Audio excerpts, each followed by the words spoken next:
tous, bienvenue sur Hashtag Protestant 2.0, c'est mardi le 5 janvier, je suis heureuse de vous retrouver à Mittesheim pour ce matin. On va démarrer la journée avec un extrait du Nouveau Testament, on est toujours dans l'évangile de Luc, on est au chapitre 3, c'est ce moment où Jésus va recevoir le baptême et il nous est dit, le peuple attendait plein d'espoir, chacun pensait que Jean était peut-être le Messie.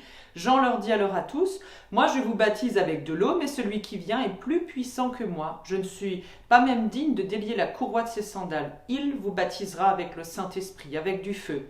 Il tient en sa main la pelle à vanner pour séparer le grain de la paille. Il amassera le grain dans son grenier, mais il brûlera la paille dans un feu qui ne s'éteint jamais.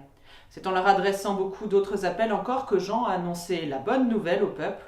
Cependant, Jean fit des reproches à Hérode qui régnait sur la Galilée, parce qu'il avait épousé Hérodiade, la femme de son frère, et parce qu'il avait commis beaucoup d'autres mauvaises actions. Alors Hérode commit une mauvaise action de plus, il fit mettre Jean en prison.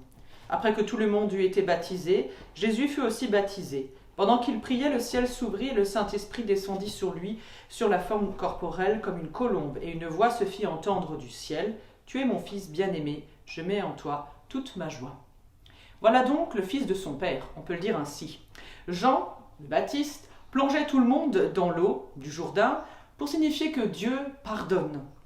Comment comprendre alors que Jésus soit aussi amené à être baptisé ? Eh bien, c'est simplement pour montrer sa solidarité humaine envers toutes les femmes, tous les hommes, tous ceux qui peuplent la terre, les créatures de Dieu.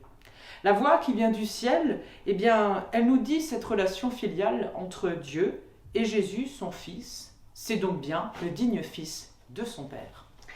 Je vous propose la prière du jour avec la communauté de Thésée, une prière d'intercession. Seigneur, nous te prions pour tous ceux qui fidèlement annoncent ta parole.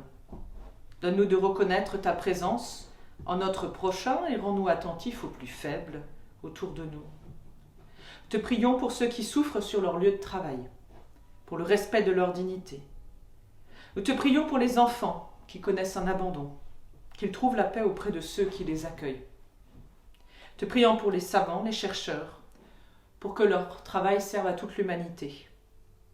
Nous te prions pour ceux qui ont des responsabilités dans la vie publique, qu'ils travaillent avec droiture et pour le bien de tous. Nous te prions pour que dans ton Église nous soyons des signes de l'amour fraternel. Dieu de tous les vivants, donne-nous de nous abandonner en toi, dans l'amour, dans le silence. Toi, tu interviens jusque dans l'intime de nous-mêmes. Tu veux pour nous la clarté d'une espérance. Viens nous bénir, Jésus le Christ, toi qui nous rejoins, toujours là où nous en sommes. Amen.